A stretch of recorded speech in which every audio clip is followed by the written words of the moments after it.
ایک دن گاؤں کے چودھری کا منشی ہمارے گھر آیا۔ میں نے اس سے رو کر التجا کی کہ مجھے کھیتوں میں کام دے دے، میں مردوں کے برابر کام کروں گی اور کوئی شکایت کا موقع نہیں دوں گی۔ منشی نے مجھے اوپر سے نیچے تک دیکھا اور کہا کہ کھیتوں کا کام بہت سخت ہے اور تھکا دینے والا ہوتا ہے، تم ایک کمزور عورت ہو، یہ مشقت نہیں کر پاؤ گی اور 2 دن میں ہی بھاگ جاؤ گی۔ میں نے اس کے ہاتھ جوڑے اور کہا کہ میری مجبوری بہت بڑی ہے، میرا شوہر نابینا ہے اور میرے پاس کمانے کا کوئی اور ذریعہ نہیں ہے۔ آپ مجھے ایک دن کا موقع دیں، اگر میں نے صحیح کام نہ کیا تو مجھے مزدوری مت دیجیے گا اور مجھے نکال دیجیے گا۔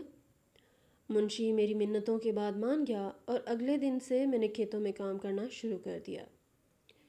میں صبح سویرے منہ اندھیرے اٹھتی، اپنے شوہر کو پانی پلا کر کھیتوں کی طرف نکل جاتی۔ دوپہر کی شدید اور چلچلاتی دھوپ میں جب مرد بھی سائے کی تلاش میں بیٹھ جاتے، میں مسلسل کام کرتی رہتی۔ میرے نرم و نازک ہاتھ جو کبھی مشقت کے عادی نہیں تھے، ان پر بڑے بڑے چھالے پڑ گئے۔ مٹی اور گارے میں سارا دن کام کرنے کی وجہ سے میری کمر میں شدید درد رہنے لگا۔ فصلوں کی کٹائی اور بھاری بوجھ اٹھانے سے میری حالت بالکل خراب ہو گئی، لیکن میں ہمت نہیں ہارتی تھی۔ شام کو جب مجھے میری مزدوری کے پیسے ملتے تو میں ان سے آٹا اور دال خرید کر گھر لاتی، چولہا جلا کر کھانا پکاتی اور اپنے شوہر کو اپنے ہاتھوں سے کھلاتی۔ وہ روز مجھ سے پوچھتا کہ تم سارا دن کہاں رہتی ہو اور یہ سب کیسے کر رہی ہو؟ تو میں اسے تسلی دیتی کہ میں نے ایک اچھی جگہ کام ڈھونڈ لیا ہے اور تم پریشان مت ہو، تم بس گھر پر آرام کیا کرو۔ میری پوری زندگی ایک اذیت ناک اور نہ ختم ہونے والے دائرے میں قید ہو چکی تھی، جہاں صبح سے رات تک صرف محنت مزدوری اور تھکاوٹ کے سوا کچھ نہیں تھا۔ میں روزانہ رات کو جب کام سے تھک کر چور ہو کر چٹائی پر لیٹتی تو مجھے اپنا پرانا گھر اور اپنے والد کی بے پناہ محبت یاد آتی۔ میرے والد نے ہمیشہ مجھے شہزادیوں کی طرح رکھا تھا، جبکہ میرے سوتیلے بھائیوں کی لالچ نے مجھے ایک شہزادی سے مزدور بنا دیا تھا۔ میں نے ان کا کبھی کوئی برا نہیں چاہا تھا، لیکن انہوں نے صرف چند پیسوں اور زمین کے ٹکڑوں کی خاطر میری پوری زندگی برباد کر دی تھی۔ میرے دل میں بار بار یہ سوال اٹھتا کہ کیا خون کے رشتے اتنے کچے اور کمزور ہوتے ہیں کہ وہ اپنے ہی خون کو سڑک پر رول دیتے ہیں؟ میں سارا دن سخت محنت مزدوری کر کے اسے کھلاتی اور اپنے نصیب کو روتی تھی۔ دن یوں ہی مشقت اور اذیت میں گزر رہے تھے اور میری زندگی ایک مشین کی طرح ہو کر رہ گئی تھی، جس کا کام صرف صبح منہ اندھیرے اٹھنا، کھیتوں میں جا کر جانوروں کی طرح کام کرنا اور شام کو تھک ہار کر واپس اپنے نابینا شوہر کے لیے روٹی کا بندوبست کرنا تھا۔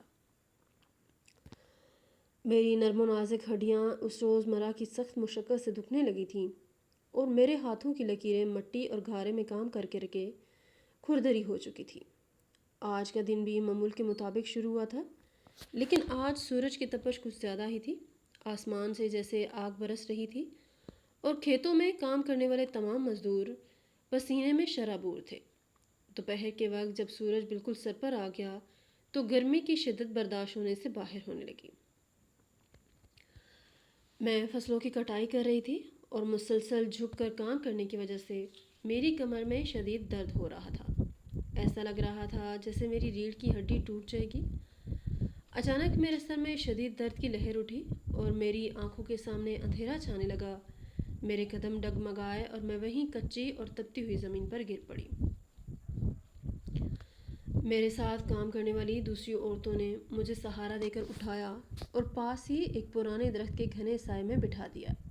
ایک بوڑھی عورت نے جلدی سے اپنی مٹی کے برتن سے پانی نکالا اور میرے چہرے پر پانی کے چھینٹے مارے، جس سے مجھے ہوش آیا۔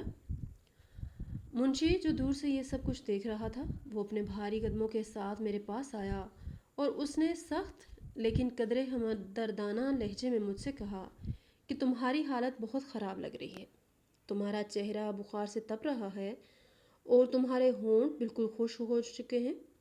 اگر تم نے اس شدید گرمی میں مزید کام کیا تو تم یہیں جان دے دو گی، اور میں کسی مصیبت میں نہیں پڑنا چاہتا، اس لیے بہتر ہے کہ تم آج آدھے دن کی مزدوری لے کر اپنے گھر چلی جاؤ اور جا کر آرام کرو۔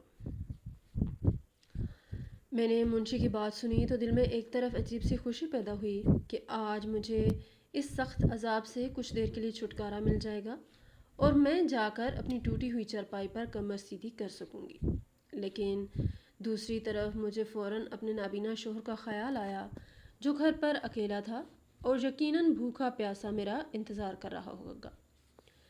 میں نے اپنے کانپتے ہوئے ہاتھوں سے منشی سے آدھے دن کی مزدوری کے چند سکے لیے اور اپنے پسینے سے بھیگے ہوئے دوپٹے سے چہرہ صاف کرتی ہوئی اپنے گاؤں کی طرف چل پڑی۔ راستے میں چلتے ہوئے میرے قدم منو بھاری ہو رہے تھے۔ بخار کی شدت کی وجہ سے میرا پورا جسم ٹوٹ رہا تھا اور پیاس سے میرا گلا اس قدر خشک ہو چکا تھا کہ مجھے اپنا تھوک نکلنا بھی مشکل لگ رہا تھا، لیکن میں ہمت کر کے قدم بڑھاتی رہی۔ راستے میں ایک چھوٹی سی کچی دکان سے میں نے کچھ آٹا اور تھوڑی سی دال خریدی تاکہ گھر جا کر اپنے شوہر کے لیے کچھ پکا سکوں۔ چلتے چلتے میرے ذہن میں بار بار اپنے باپ کے گھر کی یادیں آ رہی تھیں اور ان ستیلے بھائیوں کا خیال آ رہا تھا جنہوں نے مجھے اس جہنم میں دھکیل دیا تھا۔ میں سوچ رہی تھی کہ کیا انہیں کبھی میری یاد آتی ہوگی؟ کیا انہیں کبھی اس بات کا احساس ہوتا ہوگا کہ انہوں نے اپنی سگی بہن کے ساتھ کتنا بڑا ظلم کیا ہے؟ جس بہن کو والد صاحب نے پھولوں کی طرح پالا تھا، آج وہ درد درد کی ٹھوکریں کھا رہی ہے۔ لیکن پھر میں نے اپنے دل کو سمجھایا کہ جن لوگوں کی آنکھوں پر دولت اور جائیداد کی پٹی بندی ہو، انہیں خون کے رشتے اور محبت نظر نہیں آتی۔ میں اپنے ان تلخ خیالات اور پرانی یادوں میں اس قدر گم تھی کہ مجھے احساس ہی نہ ہوا کہ میں اپنے گھر کی اس خستہ حال اور کچی گلی میں پہنچ گئی ہوں۔ گلی بالکل سنسان تھی اور دوپہر کی شدید گرمی اور لو کی وجہ سے گاؤں کے تمام لوگ اپنے گھروں میں سو رہے تھے۔ چاروں طرف ایک عجیب سی خاموشی اور ویرانی چھائی ہوئی تھی۔ گلی میں صرف چند جانور درختوں کے سائے میں ہانپ رہے تھے۔ میں تھکے ہوئے قدموں کے ساتھ اپنے کچے گھر کے لکڑی کے پرانے دروازے تک پہنچی۔ میری سانس بری طرح پھولی ہوئی تھی اور مجھے صرف اور صرف آرام کی طلب تھی۔ میں نے سوچا کہ سیدھا جا کر چارپائی پر گر جاؤں گی اور کچھ دیر سونے کے بعد اٹھ کر کھانا بناؤں گی۔ میں نے معمول کے مطابق دروازے کو ہلکا سا دھکا دیا تاکہ وہ کھل جائے، کیونکہ میں جب بھی کام پر جاتی تھی تو دروازہ باہر سے بند نہیں کرتی تھی اور میرا نابینا شوہر بھی اسے اندر سے کبھی بند نہیں کرتا تھا کیونکہ اسے باہر کا کوئی راستہ دکھائی نہیں دیتا تھا۔ لیکن آج جب میں نے دروازے کو دھکا دیا تو وہ نہیں کھلا۔ مجھے بہت حیرت ہوئی۔ میں نے اپنا سارا زور لگا کر دوبارہ دھکا دیا، لیکن دروازہ اپنی جگہ سے نہیں ہلا۔ مجھے فوراً سمجھ آ گئی کہ دروازہ اندر سے مضبوطی سے بند کیا گیا ہے۔ میرے دل میں ایک عجیب سا خوف اور پریشانی پیدا ہو گئی کہ آخر ایک نابینا شخص نے دروازہ اندر سے کیوں بند کیا ہے؟ وہ خود تو چل کر دروازے تک آ بھی نہیں سکتا تھا، اور اگر وہ آ بھی جائے تو اسے کنڈی کا اندازہ کیسے ہو؟ میں نے دروازے پر ہلکی سی دستک دی اور اپنے شوہر کو آواز دی۔ میں نے کہا کہ دروازہ کھولو، میں آج کام سے جلدی واپس آ گئی ہوں، میری طبیعت ٹھیک نہیں ہے۔ لیکن اندر سے کوئی جواب نہیں آیا۔ میں نے دوبارہ دستک دی اور کچھ اونچی آواز میں اسے پکارا، مگر پھر بھی مکمل خاموشی چھائی رہی۔ اب میری پریشانی شدید خوف میں بدلنے لگی۔ مجھے لگا کہ شاید گرمی کی شدت سے اس کی حالت خراب ہو گئی ہو یا وہ کہیں ٹھوکر کھا کر گر کر بے ہوش ہو گیا ہے، کیونکہ اس خستہ حال کوٹری میں نہ کوئی ہوا کا مناسب راستہ تھا اور حبس بہت زیادہ تھا۔ میں نے دروازے کو اپنے دونوں ہاتھوں سے زور زور سے پیٹنا شروع کر دیا اور روحانسی آواز میں مسلسل اسے پکارتی رہی، لیکن اندر سے موت جیسی وحشتناک خاموشی تھی۔ میرا دل اتنی زور سے دھڑک رہا تھا کہ مجھے اپنا سینہ پھٹتا ہوا محسوس ہو رہا تھا۔ میرے ذہن میں طرح طرح کے برے وسوسے آنے لگے۔ میں نے سوچا کہ اگر اسے کچھ ہو گیا تو میں اس گاؤں میں اکیلی کیا کروں گی؟ اس ظالم دنیا میں اب میرا اس نابینا شخص کے سوا اور کون تھا؟ اگرچہ وہ میرے بھائیوں کی سازش کا حصہ بن کر میری زندگی میں آیا تھا، لیکن پچھلے کچھ دنوں سے اس کی خاموشی اور بے بسی دیکھ کر میرے دل میں اس کے لیے ہمدردی پیدا ہو گئی تھی۔ میں نے دروازہ توڑنے کی کوشش کی، لیکن مجھ میں اتنی طاقت نہیں تھی۔ بخار اور تھکاوٹ نے پہلے ہی میرا برا حال کر رکھا تھا۔ میں بے بسی سے ادھر ادھر دیکھنے لگی۔ اچانک میری نظر دروازے کے ساتھ والی مٹی کی دیوار میں لگی ایک پرانی اور ٹوٹی ہوئی لکڑی کی کھڑکی پر پڑی۔ اس کھڑکی کے لکڑی کے پٹ گل سڑ چکے تھے اور ان کے درمیان ایک چوڑی درز بن چکی تھی جہاں سے اندر کا کچھ حصہ دکھائی دے سکتا تھا۔ میں نے جلدی سے اپنے قدم اس کھڑکی کی طرف بڑھائے۔ میرا دل خوف سے کانپ رہا تھا۔ میں نے اپنے لرزتے ہوئے ہاتھوں سے کھڑکی کی لکڑی کو پکڑا اور اپنا چہرہ اس درز کے بالکل قریب کر دیا۔ اندر کچھ اندھیرا تھا، لیکن باہر کی تیز دھوپ کی وجہ سے درز سے جانے والی روشنی کمرے کے ایک حصے کو روشن کر رہی تھی۔ میں نے اپنی آنکھیں سکیڑ کر اندر دیکھنے کی کوشش کی تاکہ مجھے اپنے شوہر کی کوئی جھلک نظر آ جائے اور مجھے تسلی ہو جائے کہ وہ زندہ ہے۔ میں نے جب اندر جھانکا تو جو منظر میری آنکھوں کے سامنے تھا اس نے میرے ذہن کو مکمل طور پر سن کر دیا۔ مجھے اپنی آنکھوں پر بالکل یقین نہیں آ رہا تھا۔ میری سانس جیسے میرے گلے میں اٹک گئی اور میرا پورا جسم برف کی طرح ٹھنڈا پڑ گیا۔ میرے وجود پر ایک شدید سکتہ سا طاری ہو گیا۔ کمرے کے اندر کا نظارہ میرے تمام تر تصورات اور گمان سے یکسر مختلف اور بے حد خوفناک تھا۔ میرا وہ شوہر جسے میں آج تک ایک لاچار، بے بس اور پیدائشی نابینا شخص سمجھتی رہی تھی، جس کی مجبوریوں پر میں نے ترس کھا کر اپنی پوری زندگی اس کی خدمت کے لیے وقف کر دی تھی اور جس کے لیے میں سارا دن کڑی دھوپ میں جانوروں کی طرح مشقت کرتی تھی، وہ اس وقت کمرے کے بالکل درمیان میں پورے اعتماد کے ساتھ کھڑا تھا۔ اس کے ہاتھ میں وہ لکڑی کی پرانی لاٹھی نہیں تھی جس کے سہارے وہ قدم اٹھاتا تھا، بلکہ وہ بغیر کسی سہارے کے بالکل سیدھا اور مضبوط کھڑا تھا۔ اس کی آنکھیں جو ہمیشہ بے نور اور پتھرائی ہوئی محسوس ہوتی تھیں، ان میں اس وقت مکمل چمک اور بینائی موجود تھی۔ وہ کمرے میں ادھر سے ادھر بالکل ایک عام اور تندرست انسان کی طرح تیز تیز چل پھر رہا تھا۔ اسے نہ تو کسی چیز سے ٹھوکر لگ رہی تھی اور نہ ہی وہ دیواروں کو ٹٹول رہا تھا۔ اس کی چال میں کوئی لڑکھڑاہٹ یا بے بسی کا کوئی نام و نشان تک نہیں تھا۔ وہ کبھی چارپائی کے پاس جاتا اور کبھی مڑ کر طاق کی طرف دیکھتا۔ میں اپنی آنکھوں پر بالکل یقین نہیں کر پا رہی تھی۔ میرا دل اتنی زور سے دھڑک رہا تھا کہ مجھے اپنا سینہ درد کرتا ہوا محسوس ہونے لگا۔ مجھے لگا کہ شاید دوپہر کی شدید گرمی اور تیز بخار کی وجہ سے میرا دماغ میرا ساتھ چھوڑ گیا ہے اور میں جاگتے ہوئے کوئی بہت ہی بھیانک خواب دیکھ رہی ہوں۔ میں نے اپنے کانپتے ہاتھوں سے اپنی آنکھیں زور سے رگڑیں اور اپنے آپ کو تسلی دی کہ شاید یہ میری نظر کا دھوکہ یا میرا وہم ہے، لیکن جب میں نے دوبارہ اس در سے اندر جھانکا تو حقیقت وہی تھی جو میرے سامنے پوری طرح عیاں تھی۔ میرے پیروں تلے سے زمین پوری طرح کھسک چکی تھی۔ وہ شخص جس کی خاطر میں نے اپنے نرم ہاتھوں پر چھالے ڈال لیے تھے، وہ بالکل ٹھیک دیکھ رہا تھا اور اس کی بصارت میں رتی برابر بھی کوئی خرابی نہیں تھی۔ وہ ایک مکمل دھوکہ اور فریب تھا۔ اس نے اچانک چرپائی کے نیچے ہاتھ ڈالا اور وہاں سے پرانے کپڑے میں لپٹی ہوئی کوئی چیز نکالی۔ جب اس نے وہ کپڑا ہٹایا تو اس کے ہاتھ میں ایک فون تھا۔ یہ دیکھ کر میری حیرت اور صدمے میں بے پناہ اضافہ ہو گیا کہ اس غریب اور مفلس انسان کے پاس فون کہاں سے آیا، جسے دو وقت کی سوکھی روٹی بھی میری مزدوری کے پیسوں سے نصیب ہوتی تھی۔ اس نے بڑی مہارت اور تیزی سے فون پر کچھ نمبر ملائے اور اسے اپنے کان سے لگا لیا۔ اس کے چہرے کے تاثرات جو اس وقت میں دیکھ رہی تھی وہ بالکل بدل چکے تھے۔ وہ معصومیت اور بے بسی جو اس کے چہرے پر ہمیشہ چھائی رہتی تھی، وہ اب ایک عجیب سی مکاری اور چالاکی میں تبدیل ہو چکی تھی۔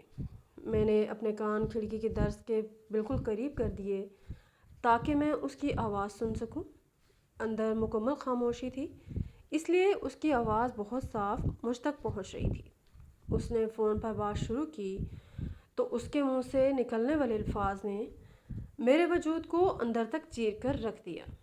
میری سماعتیں جیسے صدمے سے پھٹ گئیں۔ وہ دوسری طرف کسی اور سے نہیں بلکہ میرے انہی ظالم سوتیلے بھائیوں سے بات کر رہا تھا جنہوں نے مجھے اس جہنم میں دھکیلا تھا۔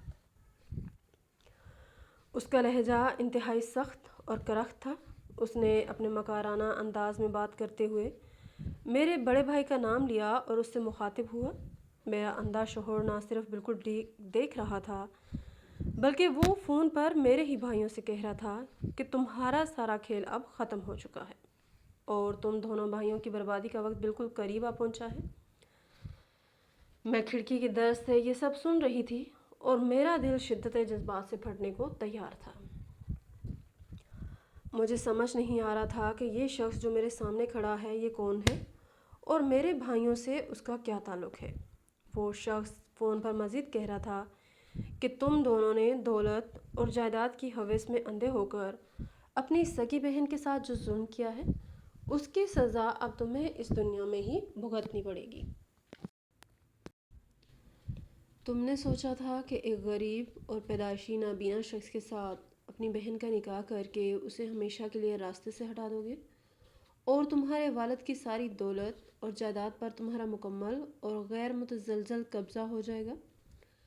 لیکن تم دونوں بے وقوف اور احمق انسان اس بات سے بالکل بے خبر تھے کہ تمہارے والد کو تمہاری ان تمام سازشوں اور لالچ کا بہت پہلے ہی اندازہ ہو چکا تھا۔ وہ جانتے تھے کہ ان کے مرنے کے بعد تم دونوں ان کی بیٹی کے ساتھ کیا سلوک کرنے والے ہو، اس لیے انہوں نے اپنی زندگی میں ہی مجھ سے رابطہ کیا تھا اور مجھے اپنی بیٹی کی حفاظت کی ذمہ داری سونپی تھی۔ یہ سن کر میری آنکھوں سے آنسوؤں کا ایک نہ رکنے والا سیلاب بہہ نکلا اور مجھے اپنے شفیق اور مہربان والد کی یاد شدت سے ستانے لگی۔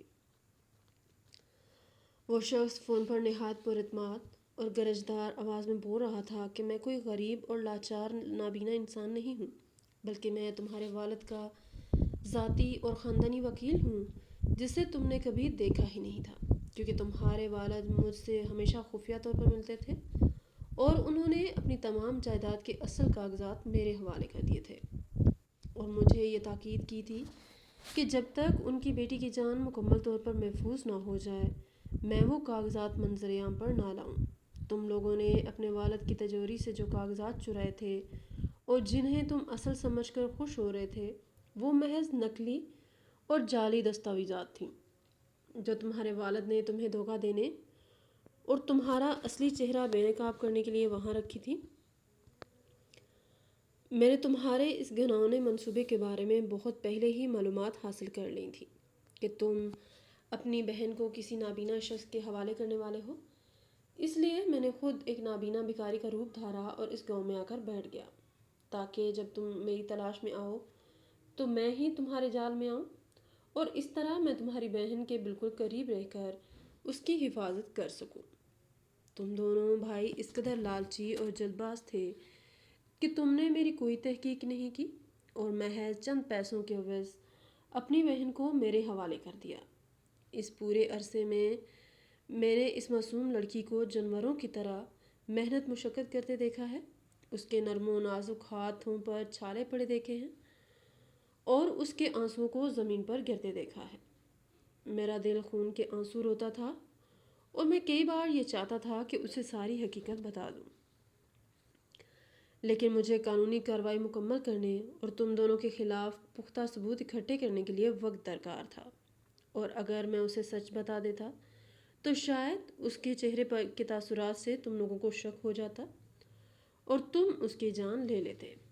آج صبح ہی عدالت نے میرے حق میں اور تمہارے خلاف فیصلہ سنا دیا ہے اور قانون کے محافظوں کی بھاری نفری تمہارے گھر کی طرف روانہ ہو چکی ہے۔ تم دونوں کو دھوکہ دہی، جعل سازی اور اپنی بہن پر ظلم کرنے کے جرم میں لمبی قید کی سزا ہوگی اور تم اب قید خانے کی تاریک کوٹری میں سڑو گے۔ یہ سن کر دوسری طرف سے شاید میرے بھائیوں نے گالیاں دینا یا دھمکیاں دینا شروع کر دیا تھا،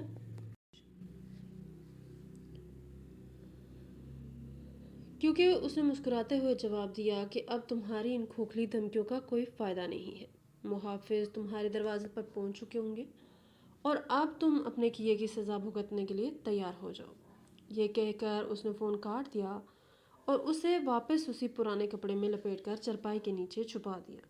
میں جو کھڑکی کی در سے یہ سب سن رہی تھی مجھ پر جیسے سکتہ طاری ہو گیا تھا۔ میرے دماغ میں ایک عجیب سا طوفان برپا تھا۔ میں حیران تھی کہ میرے والد کی محبت میرے بھائیوں کا ظلم اور اس کے وکیل کی قربانی سب کچھ ایک ساتھ میرے ذہن کے پردے پر چل رہا تھا۔ میں نے کانپتے ہوئے ہاتھوں سے دروازے کو زور سے دھکا دیا اور اسے پیٹنا شروع کر دیا۔ میری آواز سن کر اس نے جلدی سے دروازہ کھولا۔ میں روتی ہوئی اندر داخل ہوئی اور اس کے قدموں میں گر گئی۔ میں نے اسے روتے ہوئے کہا کہ تم نے میرے والد کی بیٹی کی خاطر اتنی بڑی قربانی دی اور اتنے دن اس خستہ حال اور غلیظ جگہ پر گزارے۔ تم نے میری خاطر اپنے آپ کو ایک بھکاری اور نابینا انسان بنا لیا۔ میں تمہارا یہ انسان زندگی بھر نہیں بھول سکتی۔ اس نے جلدی سے مجھے کندھوں سے پکڑ کر اٹھایا اور نہایت ادب اور احترام کے ساتھ کہا کہ آپ میرے محسن کی بیٹی ہیں اور آپ کی حفاظت کرنا میرا فرض تھا۔ آپ نے جو دن اس مشقت اور تکلیف میں گزارے ہیں، میں ان کے لیے آپ سے معافی مانگتا ہوں، لیکن یہ سب آپ کی جان بچانے اور آپ کو آپ کا اصل حق دلانے کے لیے بہت ضروری تھا۔ اگر ہم اس وقت کوئی اور قدم اٹھاتے تو آپ کے ظالم بھائی آپ کو راستے سے ہٹانے میں ذرا بھی ہچکچاہٹ محسوس نہیں کرتے۔ وہ فوراً آپ کو مار دیتے۔ میں نے اپنے آنسو صاف کیے اور اس کے چہرے کی طرف دیکھا جو اب مجھے ایک فرشتہ محسوس ہو رہا تھا۔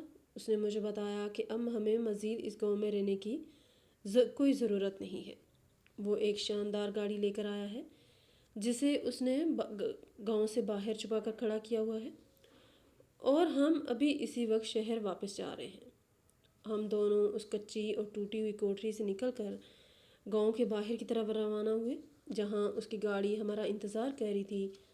ہم اس میں سوار ہوئے اور شہر کی طرف چل پڑے۔ راستے بھر وہ مجھے میرے والد کی دور اندیشی اور مجھ سے ان کی بے پناہ محبت کے بارے میں بتاتا رہا۔ اس نے مجھے وہ تمام تفاصیل بتائیں کہ کس طرح والد صاحب راتوں کو جاگ کر میری فکر میں روتے تھے اور کس طرح انہوں نے اپنی موت سے قبل میرے مستقبل کو محفوظ بنانے کے لیے تمام تر قانونی راستے ہموار کر دیے تھے۔ وہ مجھے بتا رہا تھا کہ کس طرح اس نے میرے بھائیوں کے جرائم کے خلاف ناقابل تردید ثبوت اکٹھے کیے اور کس طرح عدالت میں ان کے تمام جھوٹے اور بکے ہوئے گواہوں کو بے نقاب کیا۔ جب ہم شہر میں پہنچے اور میرے والد کی پرشکوہ حویلی کے سامنے کھڑے ہوئے تو وہاں قانون کے محافظوں کی کئی گاڑیاں موجود تھیں اور میرے دونوں ظالم اور لالچی ستیلے بھائیوں کو بیڑیاں پہنا کر ان کو گاڑیوں میں بٹھایا جا رہا تھا۔ وہ دونوں مجھے دیکھ کر غصے، ندامت اور شرمندگی سے اپنا منہ چھپا رہے تھے۔ میں نے ان کی طرف ایک نظر ڈالی لیکن میرے دل میں ان کے لیے اب کوئی ہمدردی نہیں تھی۔ انہوں نے رشتوں کا تقدس پامال کیا تھا اور اب وہ اپنے کیے کی عبرت ناک سزا بھگت رہے تھے۔ بڑے بھائی نے روتے ہوئے میری طرف دیکھا اور مجھ سے معافی مانگنے کی کوشش کی۔ اس نے گڑ گڑاتے ہوئے کہا کہ مجھ سے بہت بڑی غلطی ہو گئی ہے، مجھے معاف کر دو۔ میں لالچ اور ہوس میں بالکل اندھا ہو گیا تھا۔ مجھے اپنے خون کی پہچان نہیں رہی، لیکن میں نے انتہائی سرد اور مضبوط لہجے میں اسے جواب دیا کہ تم نے مجھ سے میری زندگی کا سکون چھینا، مجھے کڑی دھوپ میں جانوروں کی طرح مشقت کرنے پر مجبور کیا اور ایک شفیق باپ کی محبت کو مٹی میں ملا دیا۔ تم کسی صورت معافی کے لائق نہیں ہو۔ قانون تمہیں جو بھی سزا دے گا وہ تمہارے بھیانک گناہوں کے سامنے بہت کم ہوگی۔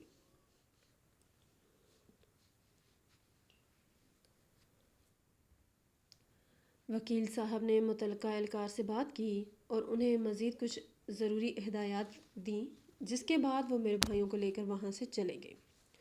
میں اپنے والد کی اس عالیشان حویلی میں دوبارہ داخل ہوئی تو مجھے ایسا محسوس ہوا جیسے میرے والد مجھے دیکھ کر مسکرا رہے ہوں۔ ان کی روح کو مکمل سکون مل گیا ہوگا کہ ان کی بیٹی کو اس کا چھینا ہوا حق عزت کے ساتھ واپس مل گیا ہے اور ظالموں کو ان کے انجام تک پہنچا دیا گیا ہے۔ حویلی کے پرانے اور وفادار ملازمین مجھے صحیح سلامت دیکھ کر خوشی سے رونے لگے اور دعائیں دینے لگے۔ وکیل صاحب نے تمام قانونی کاغذی کارروائی مکمل کر کے ساری جائیداد، زرعی زمینیں اور حویلی قانونی طور پر میرے نام منتقل کر دی۔ میں نے ان کا تہہ دل سے شکریہ ادا کرنا چاہا، لیکن میرے پاس ان کے اس عظیم اور بے لوث احسان کا بدلہ چکانے کے لیے کوئی الفاظ نہیں تھے۔